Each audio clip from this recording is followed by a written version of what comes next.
The Exter comes with a 3-point seat belt for all the 5 passengers. Now, how do you wear a seat belt? You pull the tongue plate. This is called a tongue plate or a latch. You pull it from your side and you have the buckle here. Insert it into the buckle like this and adjust the belt so that you are comfortable. Please do not wear it or do any circus to do something like this, or please do not defeat the device by wearing the seat belt this way and sitting on top of it like this.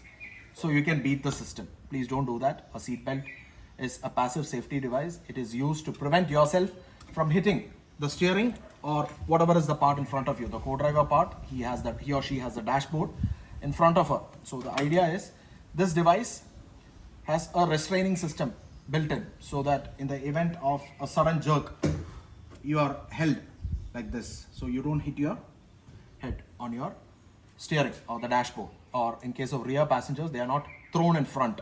So please ensure that you wear the seat belt properly. Like I said, pull the latch from your side,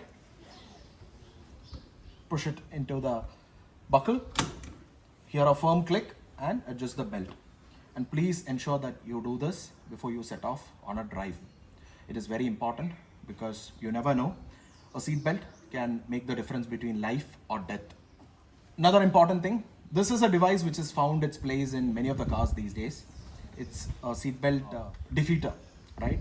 Now, because the instrument cluster, as per the government mandate, has started throwing up warnings, many passengers, when they are seated on the driver or the co-driver seat, do not wear a seat belt, and the instrument clusters keep beeping. You must have seen it in case of many drivers who are driving around in Ola and Uber cars.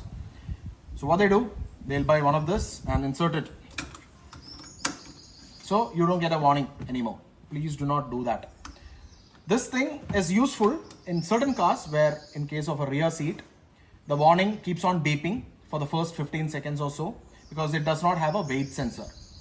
Now, many cars do have a weight sensor. For instance, in this car, it does not have a warning system for the rear passengers. It only shows up in your cluster. It does not throw the beep. So there's no need for you to buy this for an Exter. Please ensure that whenever you're seated, you're wearing the seatbelt.